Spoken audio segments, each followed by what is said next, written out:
administration, but fears they will not receive protection under the law. Maraming pulis ang gustong tumestigo tungkol sa umunoy extrajudicial killings sa war on drugs. Naipit lamang daw sila o napilitang napasama sa mga operasyon. Ang pag-amin na yan galing mismo kay Justice Secretary Boying Remulla. Maraming gusto magsabi, ngunit nga ang problema nga amin, yung ating witness protection program na review ko kanina, yung batas, yun nga hindi nga covered ang law enforcement officers. Ayon naman kay Attorney Gilbert Adrets ng Center Law, maaaring gusto lamang patunayan ni Remulla na gumagana ang justice system sa bansa, kaya hindi na dapat manghimasok ang ICC. It's really significant that no less than the Justice Secretary is stating this, because in fact it's actually a recognition that there were EJKs, although it doesn't say EJKs during which administration, but we know it's during the Duterte administration. Justice Secretary Crispin Boying Remulla recently told the chiefs that there are law enforcers ready to tell what they know about killings during the previous administration's war on drugs. What do human rights advocates make of this statement? We discuss in this episode of The Chiefs.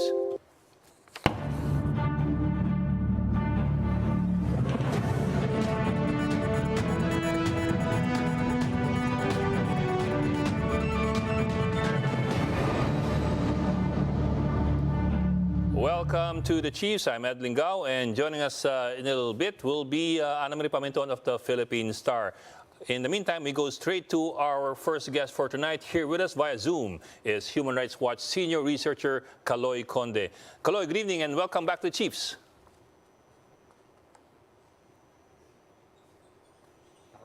Kaloy, I think you're muted. You have to unmute. Oh, I'm sorry. Thank you, Ed. Good evening, and thanks again for having me. Yeah, I don't know if you've heard about that story that we were developing last week. In an interview with us late last week, sabi ni Justice Secretary Boying Remulla that there are actually law enforcers who want to testify on the war on drugs to the effect na parang napilitan lang sila o naipit lamang sila.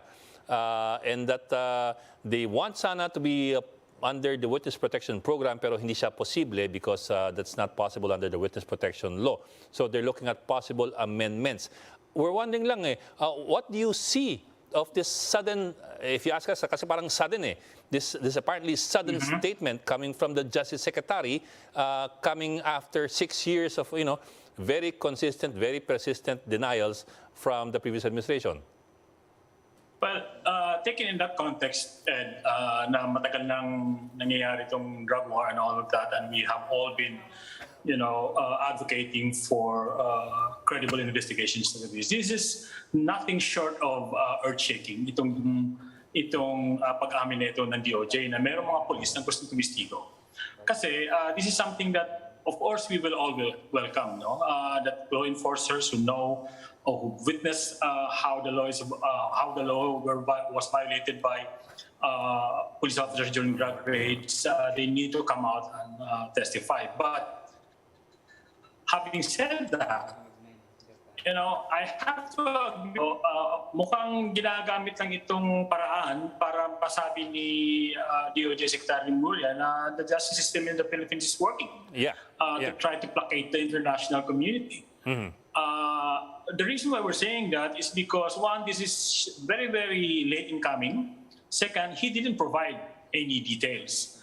Wala siyang specifics kung ilan exactly ang mga police officers na to. Meron na ba silang, have they really, made formal their intention to testify, and that it so happened and they're afraid to testify because they're not protected by the witness protection program? We don't know. This is just the DOJ Secretary's word claiming all of this. And so that's why we are a bit skeptical of this. And it looks to us like, while on the one hand, maganda pakinggan that police officers are doing this, that raises a lot of questions, in fact, because mahirap patunayan to Ano ang ngayon ang DOJ Secretary says may mga gustong lumabas or they're not going to testify because natatakot sila. How can you argue against that? Knowing that witnesses in the Philippines have been silenced, have been murdered, and we know for a fact that ever since the drug war has happened, the police establishment has always been complicit in the violation. So medyo mahirap paniwalaan. So in other words, the DOJ secretary needs to come up with something more credible to back up that claim. Kasi if indeed that is true, then that is good news, but they have to really follow through on that. And that really raises some more questions. So what you're saying basically is that on one hand, it's a frank acknowledgement of something that human rights advocates have been saying for the last 6 years. On the other hand, it could be a smokescreen against the ICC. Yes, that's what we're saying. And this is consistent with what the government has been doing ever since the ICC has initiated its investigation, which is, put up a lot of smoke screen, try to mislead the public, try to make, really, ridiculous claims about how the justice system in the Philippines is working to resolve these cases, when in fact the evidence points to the contrary. And in fact, itong sinasabi nila ito na smoke screen, they're really just, muddling the issue. Right now, what I will try to point out here, Ted, is that there are certain steps that the government is bound to take to make sure that accountability for all of these extrajudicial killings happen. One of them is that the commitment by the DOJ to the United Nations Joint Program, which is this, technical cooperation and capability building that the Philippine government has entered into the United Nations Human Rights Council to improve the human rights situation in the Philippines because of all the drug war killings. Dapat yung tutukan ng DOJ. They have commitments. Just to recap, Ed, merong mga alituntunin itong agreement na to, itong joint program na to, na minamandate ang DOJ, ang gobyerno. For instance, to strengthen the investigative capacities of the police, to strengthen the accountability mechanisms, improve data gathering, and improve their engagement ng DOJ, ng police, with civil society, with the Commission on Human Rights. Many of these issues are not being given enough attention by this government. Ang ginagawa na lang is a lot of this, again, smoke screening na ginagawa nila.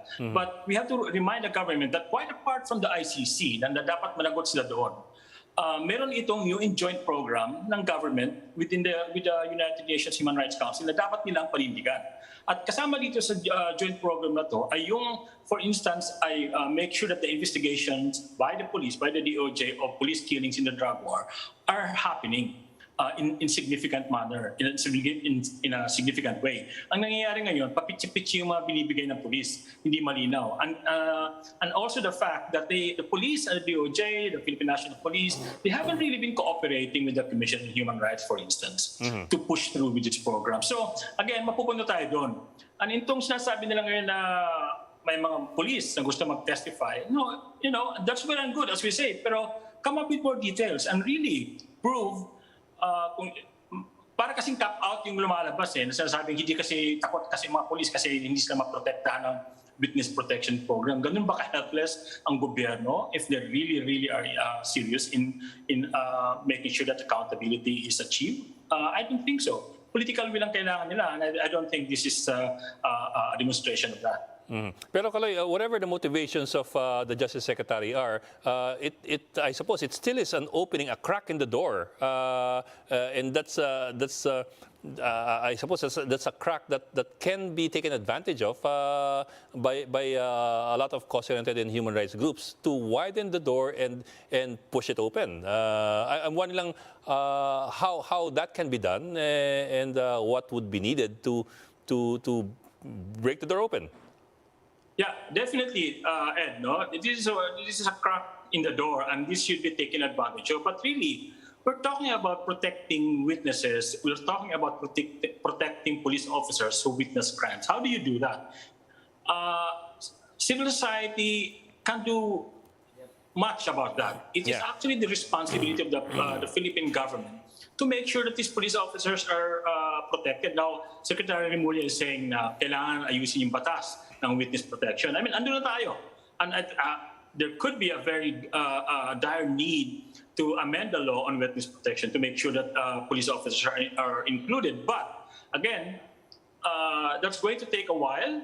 That's going to take a really serious effort on the part of government. But again, that brings us to the question, what has the DOJ in fact done to investigate all of these killings, even those na walang police na gusto mag-testify? What has it done? How about its promise to investigate dozens of cases of extrajudicial killings in the drug war? Wala pang significant na improvement dyan. So parang ang nangyayari dito, they're getting ahead of themselves to the point na parang napapakita na helpless na tuloy sila because their witnesses are not protected. But in fact, it has a more urgent need to investigate all those thousands and thousands of killings in the drug war as the DOJ, as the Philippine National Police. But hindi nila ginagawa yun. Bakit nila sinasabi ngayon na may mga police na gusto mag-testify pero takot? But in fact, they haven't really done much to investigate those ordinary cases of drug war killings. Ang madalas binabandera ng gobyerno at ng PNP, yung case ni Kian de los Santos, where there were some convictions of police officers. But of course, you have a lot of other cases which still remain unresolved, and police officers who have not been brought to court or brought to jail. I'm wondering where we are as far as the prosecution of these cases are concerned. Well, the DOJ secretary said that there have been 18 prosecutions or cases filed against 18 police officers involved in drug war killings. And that is good, okay? We don't want, hindi naman natin binabaliwala yung kung totoo man yung improvement na yan. In fact, regardless of our position that that is a paltry number compared to the hundreds, compared to the thousands of killings that were attributed to the police, which the police itself admitted to having done. Importante pa rin yun, mahalaga pa rin yun. But really, it only shows you na hindi lang yung piecemeal yung approach nila, but they're trying to delay the whole accountability process. They're trying to make it appear that the justice system works in order to hold off the ICC from investigating. And this is the same tact that they use in trying to convince the United Nations Human Rights Council to forego any attempt at a commission on inquiry on the Philippines and just instead come up with this technical cooperation capability building program that they're doing now. Kaya nakumbinsi nila ang UN to do that. But even then, even with that very low-hanging fruit, hindi pa rin nila magawa ng todo. So, really, papasok na dito ngayon yung sinseridad ng gobyerno on really investigating all of these cases. So, okay, they're claiming there have been like more than a dozen cases na file ng kaso, no? Police officers file ng kaso. What's the status of these cases? And what about convictions? What about court trials? So, medyo kulang na information ang DOJ on this one. Now we've at least Remulla's been talking so far about possible witnesses coming from law enforcement. But of course, yung marami talagang witnesses would be nandun sa side ng families at ng mga victims at members ng community. How are we as far as yung kanilang security and protection? Has government provided enough security and protection for those people, if at all? Well, that's the main problem of all of this, Ed, no? Since the drug war began. Kasi nga, because the main perpetrators are police officers, talagang takot talaga ang mga biktima, ang mga pamilya ng biktima to come out. Merong mangyalan-ngilan na they mustered enough courage to come out and expose what happened to their loved ones. Pero mangilan-ngilan lang yan. Pero when you talk to the victims of the drug war, particularly in the urban areas, na andyan yung mga barangay, they hold sway over the citizens there. Takot din sila, hindi lang sa police, but sa mga barangay, marami talaga hindi magte-testify. Let me cite you one example, Ed. In my research in I think it was 2018, or later, I interviewed dozens of families of victims of the drug war. I counted about 53 or 54, if I recall correctly. In each of my interviews, I would ask them, did a police officer or a law enforcer come back to you after the death of your loved one to interview you about what happened because you're a potential witness and make a report. None of them, not one of them told me na bumalik sa kanila yung pulis para mag-imbestiga. So there's clearly a problem. Maraming problema yan. Ang ano dyan, apart from the fear itself, yung unwillingness ng police, ng authorities, ng law enforcers to really investigate it. So now, this is what I think this is one of the reasons why the police right now are saying na, may mga police files kami, pero ipapakita namin yan, kayo, huwag kayong mag-alala, ipapakita namin yan, ibibigay namin sa ICC. But really, up to now, wala pa sila na ibibigay ng mga police files na significant. Ang suspetsya namin, Ed, is because wala sila yung mapapakita. Because a lot of the drug war cases, a lot of drug war killings that happened since 1986, harapas na lang ang ginagawa ng mga kapulisan dyan. Our own documentation has shown, and some of the reports by media and all the others has also indicated na ang tindi talaga ng pagmamanufacture ng evidence, yung pagpaplant ng mga droga at mga baril sa mga biktima ng drug war. So, andun yun talagang hindi lang unwillingness but yung willingness ng police officers and law enforcers to really disrespect the whole due process and their own procedures. So, hindi lang yung takot ng mga biktima ang umiiral dito, kundi yung kakayahan ng mga nasa poder na gumawa ng hindi maganda sa kanila. Yeah, well, let me shift gears, but still staying with the ICC, si Secretary Remulla was saying earlier na they're willing to give the ICC some data, not out of compliance daw, but out of committee. Pero sinasabi niya basically, we're furnishing data through the Solgen. It's up to the Solgen to decide what data is to be made available. Do you think there's any value in what he's saying, or is it just for the sake of looking good with the ICC? Well, one thing to keep in mind here, Ed, about this data, the ICC, as well as any other international human rights accountability mechanism has asked the government to provide these data from even years ago. And almost always the Philippine government has stopped the process or they ignored this request. Even this whole thing about the DOJ telling us that they will provide ICC data, they're not even very, very specific about that. I mean, what type of data? How many pages are we talking about? How many cases are we talking about? They're just saying they will provide. Puro spin, puro press release ang ginagawa. And we know why they're doing that. It's because they're trying to hold off the ICC investigation. They're trying to make it seem that they are doing their part in all of this, even though the Philippines is no longer a part of the ICC. Parang pinapalabas pa rin nila na ginagawa nila yung tungkulin nila. Pero when in fact, a lot of this is just, talk. There's not a lot of, really significant or even credible information that the government has given the ICC, as opposed to all the sworn statements and the witness testimony and all the information that victims and their families have given to the ICC. So, matatalo by default ang gobyerno dito if they don't really give the ICC, significant information. Because let's not kid ourselves here. The ICC as a tribunal, as a court, hindi naman pipitsugin yung mga taong yan. The government should really stop trying to mislead the public that, or the ICC itself or the court itself. No? Hindi naman hindi naman mga ignorante yung mga yan. They know the law, they know international law, and they're doing this as a matter of their own mandate. Now, of course, the government has the right to defend itself, but really, if it really is serious about seeking justice, if it's really serious about accountability, they really should cooperate with the ICC, even though hindi na tayo member ng ICC.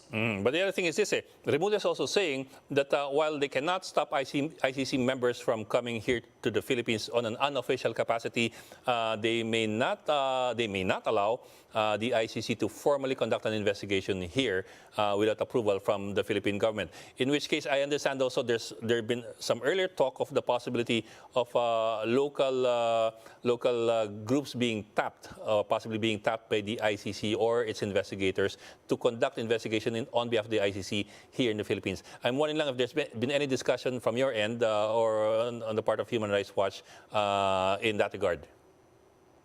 Well, let me put it this way. The ICC, even though walang cooperation ng government, the ICC has the resources, the capacity to launch its own investigation using many sources at its disposal. Marami siyang pwedeng gawin. Ang isang limitasyon lang dito ng ICC is that the ICC, for instance, cannot try a person in absentia. Yeah. Meaning they have to arrest somebody and bring him to The Hague to be tried. So that's actually that's a major king, and the government has already said na hindi sila makikipag-cooperate sa ICC in that regard. Now, does that leave the ICC with zero options as to how to bring, for instance, President Duterte to The Hague? Not really. Meron naman silang mga options na pwedeng gawin. I mean, they are a part of the international community. The United Nations can be asked to also help. But I'm not privy to any of this. But that's an option that the ICC can take. But it's even if the government will not cooperate, the ICC has the resources, has the legal muscle, has the expertise to launch its own investigation as to what's happened in the Philippines. But going to that point, Kaloy, diba? Yes, it does have the legal and the moral muscle, but in the end, it doesn't have the physical muscle to do anything that it may want to do in the Philippines in terms of, for example, making an arrest. Not even the UN can do that. Well, meron silang, per my understanding, if talagang wala silang option, they can always invoke the relationships with the bilateral relationship ng Pilipinas tsaka ng UN. But I don't know if that's even going to go there. But the point is this. Even if the ICC realizes that an arrest cannot be made, it should stop it from investigating what happened. Yes.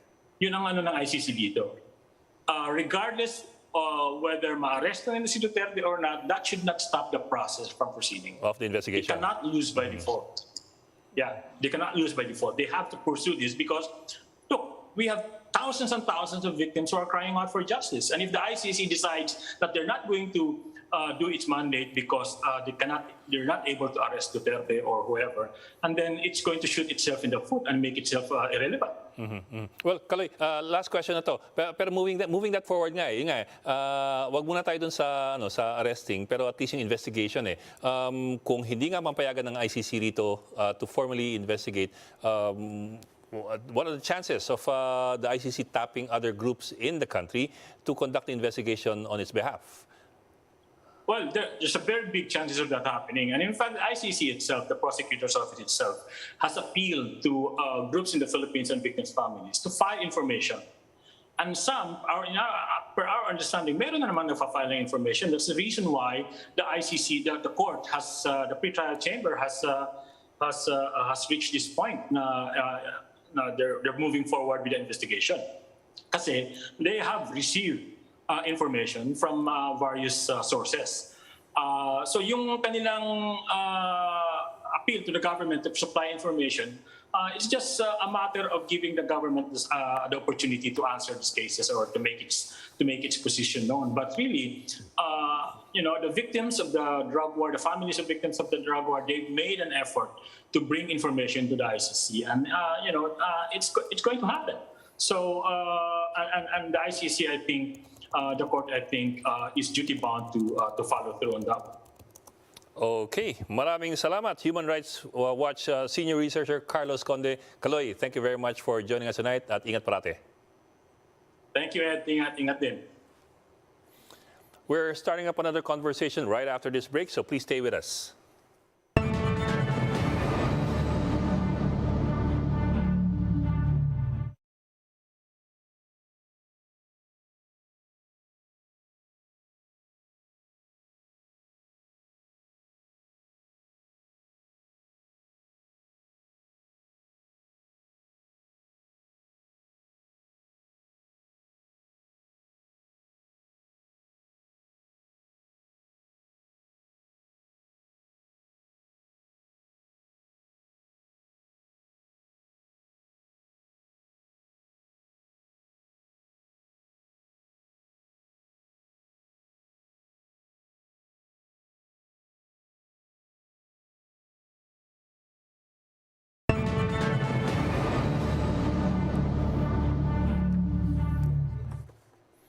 It's National Heroes Day today, and what does that and what should it mean to Filipinos? Sharing his insights is historian Jose Victor Torres.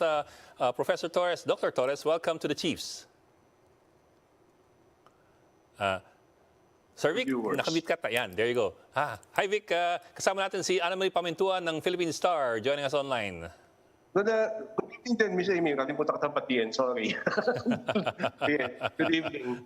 Okay, well, first of all, of course, happy National Heroes Day to everybody, August 29, the last Monday of August. But at the same time, sabi nga ng commission, we don't really have officially, formally, a national hero.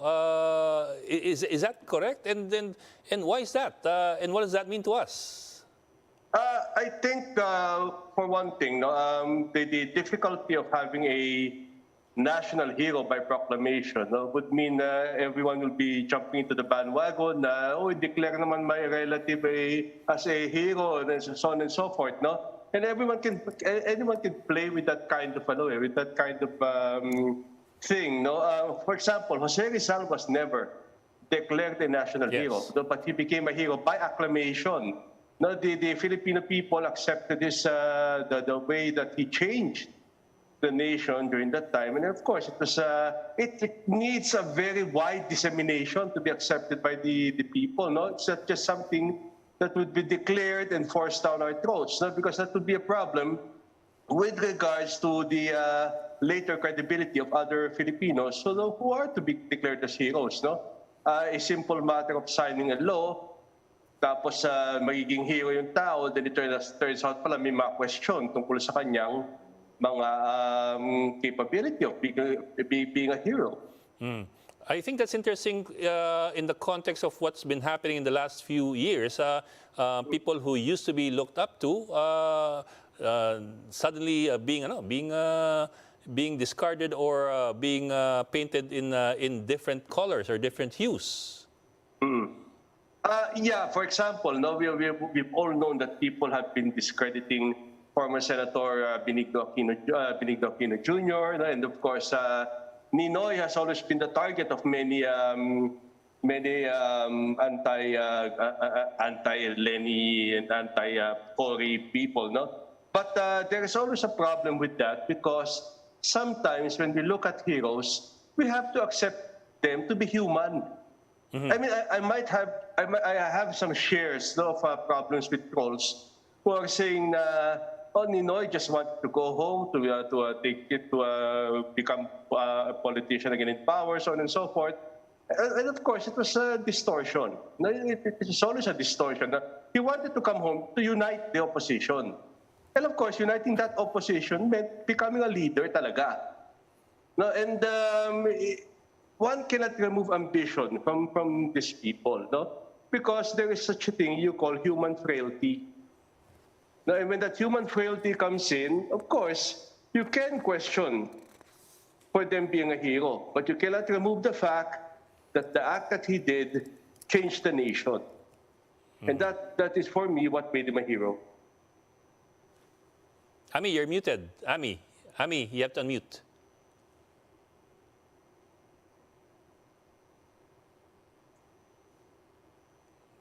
Okay, unmuted. Professor, nabanggit na nga ni Ed, no?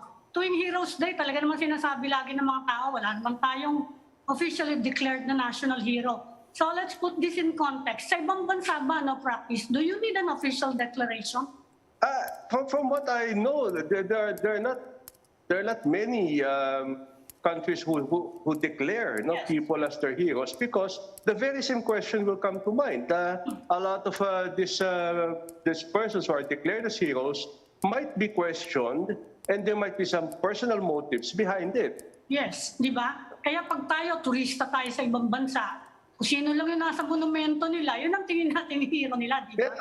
For example, the presidents of the United States, they don't declare every president of the United States a hero, no? But of course, they acknowledge the contributions of these people, no? Which means the acceptance, ano? So from a historian's point of view, do you think we need to declare anyone officially as a hero? Personally, no. Kayaan na lang natin to. No, not pabayaan. Personally, no. But personally, no. I don't think that legislation or declaring a hero is something good to be done. But we should properly educate the people on why these people we respect can be considered as heroes. No? Kailangan talaga makuha yung pag-acclaim sa kanila na sila ay mga bayani dahil they changed our nation, no? And of course they sacrificed their lives sometimes in changing the nation for the better. So papasok dyan ngayon yung pagtuturo ng history. No? And of course, we've had a big debate about history, the histories and all that. Hindi na kita comment niyan. Ano? Pero you think what can be done? Mataas ba awareness? Parang walang interest talaga ng masyado mga Pilipino sa perception na hindi masyadong mataas ang awareness or interest sa history unless mapunta nga sa sine. In which case, there's a artistic freedom to do whatever you want in presenting what happened. So anong tingin mo, what can be done to improve public awareness of history, not as chismis, but as history as we or as academicians know history to be? Nagka-problema tayo dyan sa pagturo ng history because of the K-12, and medyo na-reduce yung pagtuturo ng kasaysayan. Pero when there were calls to return the history in the different levels of education, I had to tell some people, you just don't have to return them, but you have to understand in the format the entire teaching of history. You're not going to teach history by letting the students memorize, because that is wrong. No? But you have to understand the very essence of our history, which you have to promote our history as a story. Kwento siya eh. No? Kaya minsan nung sinabi ko dati lang it was taken against me, nung sinabi ko history naman talaga is chismis. I didn't mean history is chismis na it's something false, no? Because in every part of the story of our nation is a history that has to be learned. People have to learn why it became that way, why we consider him a hero, why we consider this place very historic. Yung mga talong dapat ang kailangan sagutin, hindi yung ilan ang girlfriend ni Rizal, ilan naman ni Magellan, so on and so forth. Hindi ganun dapat yung kasaysayan natin. So dapat baguhin yung pagturo ng ating kasaysayan. Professor Vic, let me go back to the earlier question. I do understand what you're trying to say, na we don't want to politicize yung decision as to who is a national hero and who is not. But how do you strike that balance between, on one hand, possibly politicizing the decision-making of who gets to be labeled a hero or not. On the other hand, turning our heroes or people we perceive, or some people perceive to be heroes, into parang fair weather heroes. Kung seasonal, kumbaga seasonal. Kung siya sikat ngayon, siyang sikat ngayon. Next, after one decade, baka siya naman ang kontrabida. And so on down the line. How do you strike that balance between those two? Former President Fidel Ramos tried to solve that by creating what you call a national committee, to determine heroes, for our history. And so far naman, a bunch of historians got together to put together a criteria, for the understanding of this, for the understanding of our history. And so far naman, it worked. The problem is the enforcement of recognizing a suggested list, that was put together by this national committee. I'll read from that. I'll read from that list. They considered to be considered first. Was Jose Rizal, Andres Bonifacio, Emilio Aguinaldo, Apolinario Mabini, Marcelo del Pilar, Sultan Kudarat, Juan Luna, Melchor Aquino, and Gabriela Silang. Okay, that was the recommendation to the DepEd at that time in 1995. Pero this wasn't acted on by Secretary Gloria because of course for the very reason na baka magkaroon ng controversy. So there was a solution that was proposed by putting together this committee. No? But again, to create the very same problem, maka-question at maka-question. Meron din papasok na magsasuggest no, na hindi dapat ganito. No? Sometimes a lot of bad things about this declared hero will come out of the woodwork, so on and so forth. But it has to be understood that the very reason why these people became heroes, and that was the strictness of the criteria. Di baling babaero ka, di baling ano ka, but you know, a lot of people are saying that that sometimes I want to use the term that was used by a historian, sometimes the very action that they did would cleanse the very description of what they were before. For example, I was working on this biography of a politician, you know? And of course, ang daming controversy ng tao. But the reason that it eventually he was recognized for his heroism, no, it was because he was the first politician that was killed by President Marcos. No, and this was former governor Ed Lingao, Jose Lingao. No, he had his own controversies. That was true when he was governor of Pampanga. But eventually, his opposition to Marcos and his eventual murder by Marcos men placed him now in the bantay ng mga bayani. No? So, tama ka, Ed, may balance. Kailangan makita rin yung balance ng ganitong mga pangyayari. Professor, nabanggit niyo na rin lang there has been a lot of debate on the use of social media to revise history. Sa tingin niyo, tama ba yun? Or can social media actually be used to improve interest in history among Filipinos anyway? Anong tingin niyo? It can work both ways o ano? Actually, that is the bad side of social media, no, with regards to the use of social media for our history lessons, no. But it also depends on the user, no, the social media, and we have to make these people develop their own critical thinking, and they have to learn how to analyze. So it's very difficult to convince people nowadays. Because all they tell you is, popular ito sa media, so probably baka totoo ito, no, something. And but sometimes there is a small percentage, there's a small percentage that will start in realizing the truth. And from that small percentage, probably and hopefully, it can grow. It may take quite a while. I had to admit to that, no. But there are some things that we can learn from social media. For example, in my case, I have started posting historical stories on social media because today's History Month. No, August is History Month. So it's an entire month of 30 historical pieces on figures, events, so on and so forth. And it's appreciated. Siyempre, may mga kumontra at sinasabing may nag-troll na sa akin dito sa mga pages na ito. But at least they know the information. No, they know the information. No, and it's up to them to accept it or not. Pero Prof. Vic, it still boils down to that din, di ba?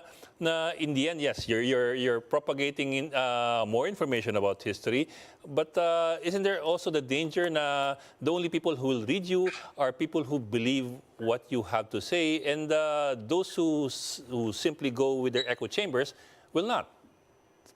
Actually, the other danger, Ed, is how many people who have internet can read actually what I wrote, no? Because that's one of that's also one of the reasons. But I have to take that risk, no? That ayoko namang isipin na sayang yung sinusulat ko. Yeah. Because if I start thinking about that, I might as well not write anything at all.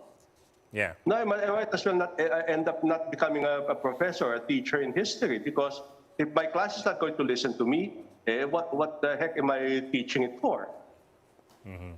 So, on my part as a teacher, I have to have that passion of teaching. And I have to have that passion that the students must learn. I'm not going to force it down their throats, but I'm saying that I have to explain the reason why they have to learn history.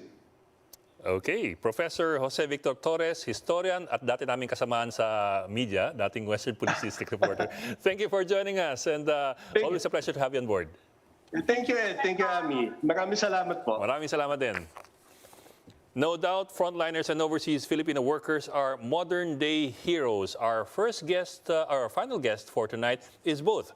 Welcome to the Chiefs, May Parsons. Magandang gabi and thank you for joining us tonight.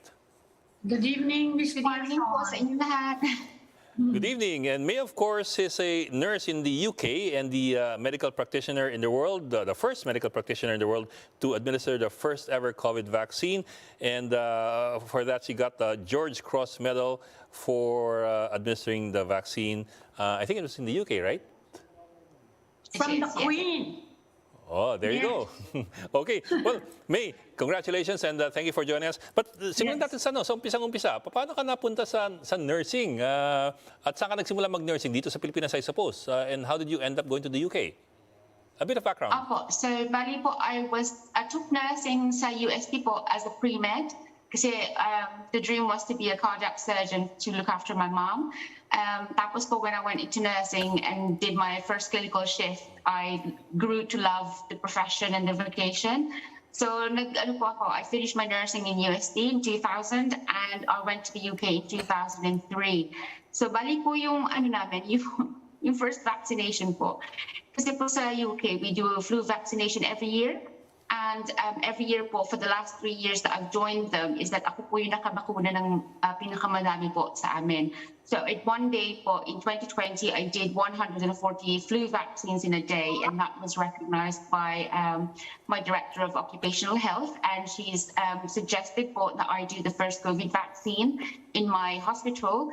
I did that thinking that I was helping her because she said to me, "Oh, can I ask you a favor?" And as Filipinos, if there is something that one of our colleagues or friends asks for, if they ask for help, if it's within our gift, we normally say yes. So I said yes.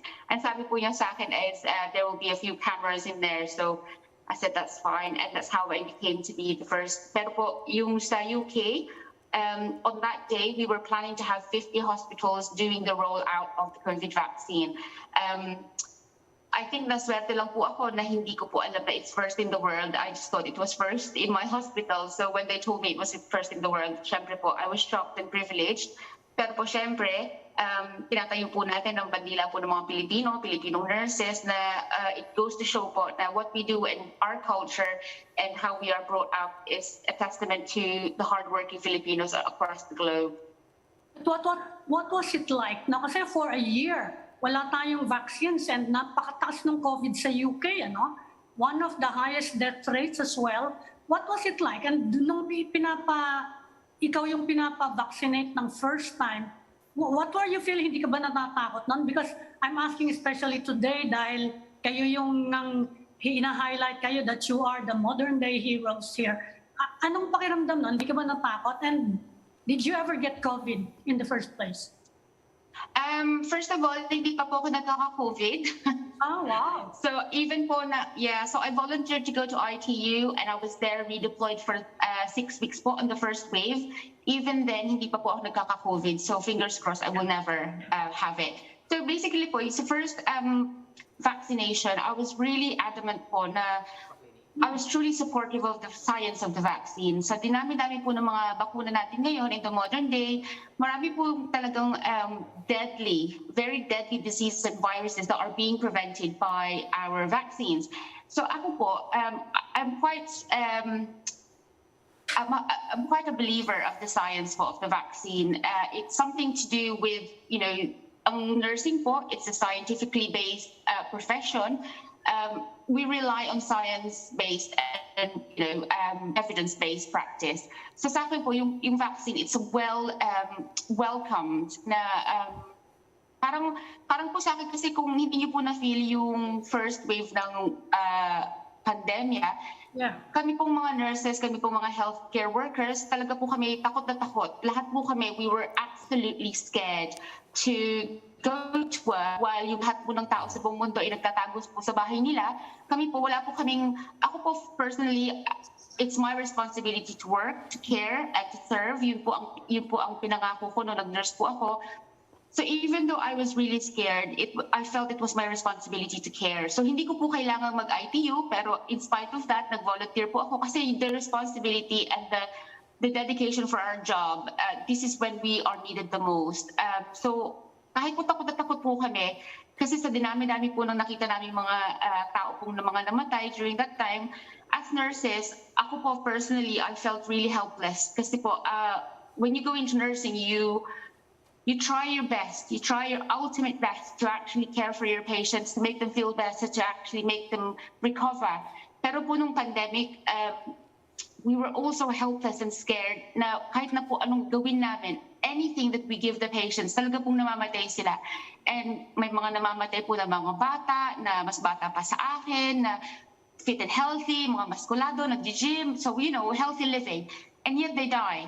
So this is the thing that I think people don't realize, that what we went through the pandemic, the healthcare workers that looked after those people have gone so much through trauma in terms of failure, the burden of guilt na hindi namin nagawa yung gusto namin gawin, to make everyone feel better. Pero it's yung vaccine po, it's like a day of dawn. Para po siyang sa tinagal-tagal ng gabi, meron na po tayong umaga. Yun yung feeling ko po na I'm very hopeful na we could save so much people, so many lives, millions of people. Kasi po, they didn't needlessly have to die. Para po sa akin, parang binibigyan po natin ng armor yung mga pasyente natin, especially po yung ating mga healthcare workers, that they're risking their lives, looking out for people and caring for them. Sa akin po, sa alaala ko po, we were the only ones that was there. Hindi po namin pinayagan yung mga magulang, mga kapatid, mga pamilya po ng mga namamatay dahil we wanted to protect them too. Pero it's the difficult position where we're trying to look after all the other people as well as being there for people that are dying. So talaga pong, I wouldn't want to wish those experiences to anybody else. And healthcare workers themselves were getting sick and dying, di ba? Even in the Philippines. What was it like in your hospital? First Ganun din po. Madami po kami mga staff na bumalik po from retirement to health. Marami po rin kaming staff na namatay in the first wave of the pandemic po sa UK. It has been published that the Filipinos were disproportionately affected by the pandemic deaths. Ang dami po talaga Pilipinong namatay nung first wave dito sa UK. And that is because of our culture na kapag po kahit pagod na pagod ka na, kahit takot na takot ka na, pag may nagtanong sa'yo, wala kaming tao ngayon, pwede ka bang mag-overtime, pwede ka pa.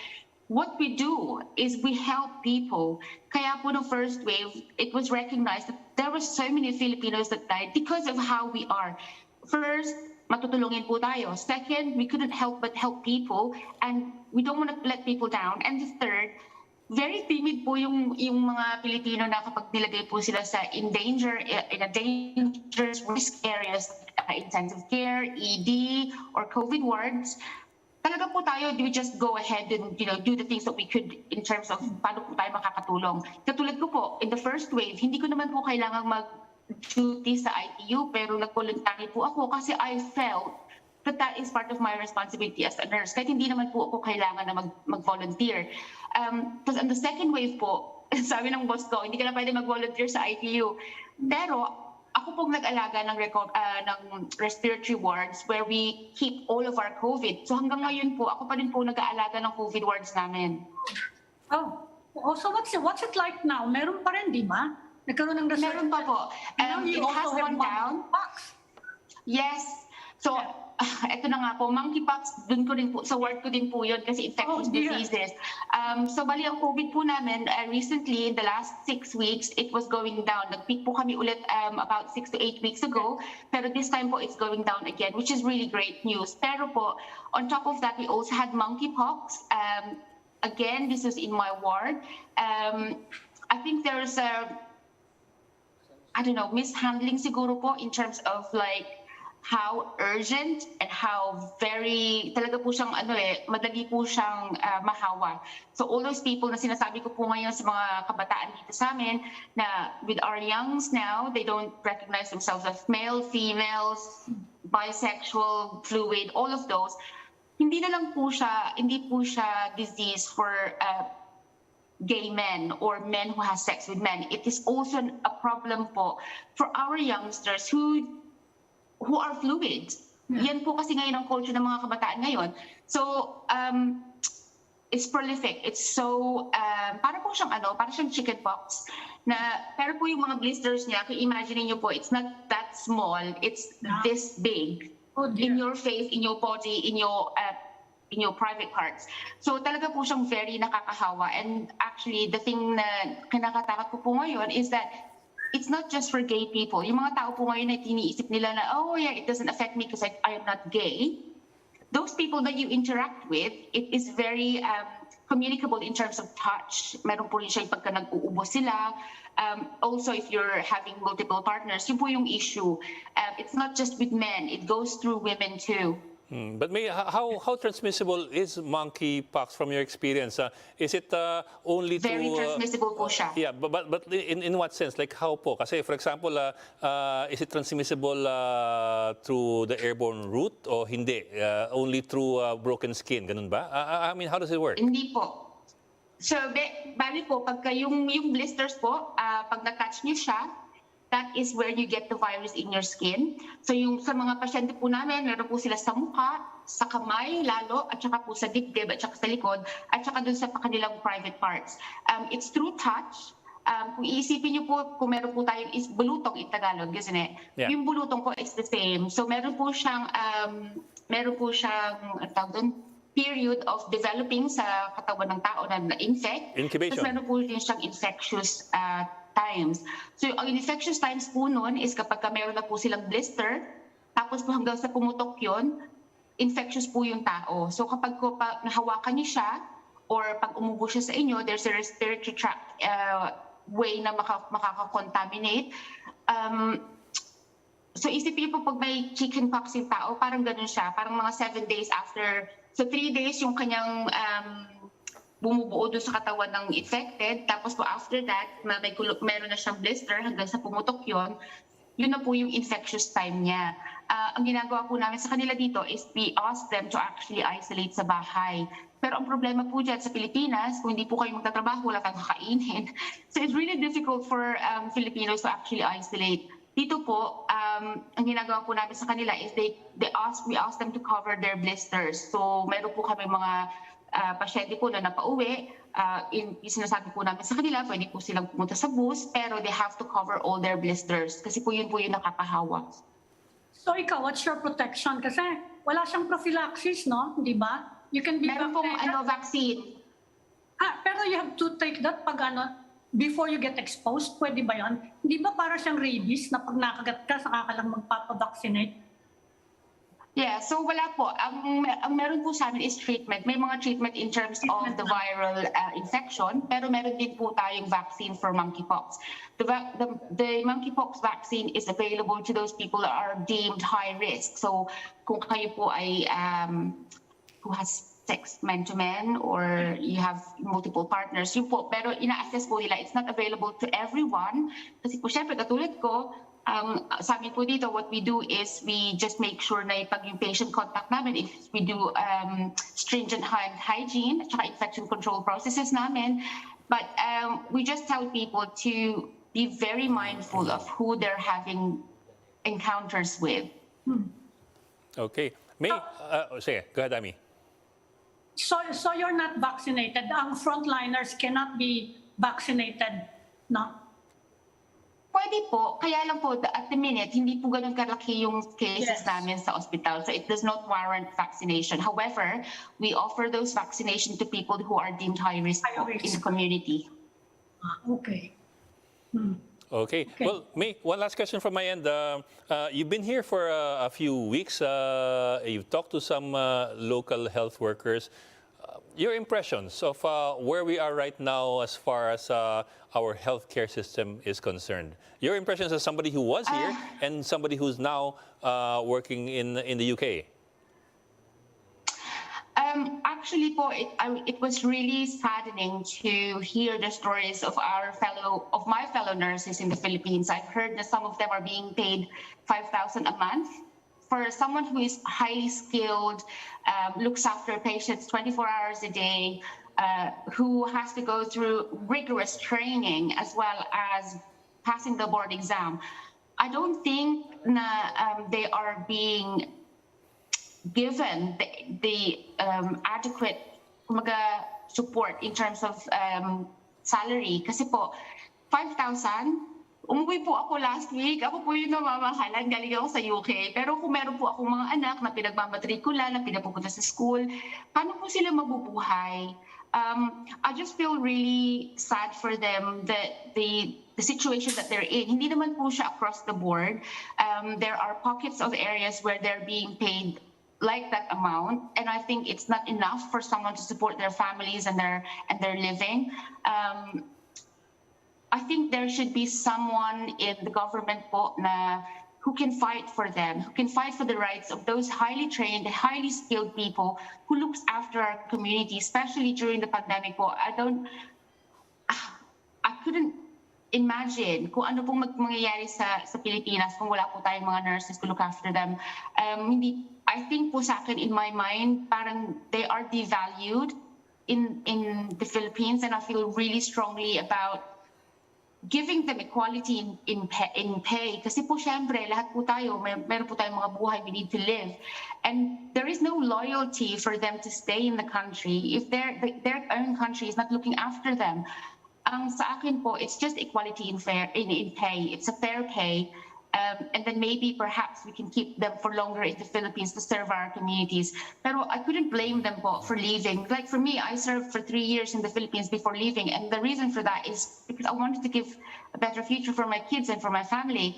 And pag nag-abroad po tayo, di ba, we change people's lives. We support our whole family and all our extended family. So it does have a massive impact on how we are as a community, kung paano po natin supportahan yung mga pamilya natin and how we can, madami po tayo napapapunta sa school, napapagraduate, ganyan. So I really think that the government should consider having a nurse in the governing body to be the voice of the healthcare workers and of the nurses, para naman po they're, equitably represented in the tables that make decisions about them. Okay. Maraming salamat sa iyo, May Parsons, and safe travels ahead. Thank you, Ms. Parsons. Thank you. Ingat po. And that's it for the Chiefs. We hope what is discussed here will keep the conversation going. I'm Lingao. I'm Mami Pamintuan of the Philippine Star. We are One News, all sides, all the time.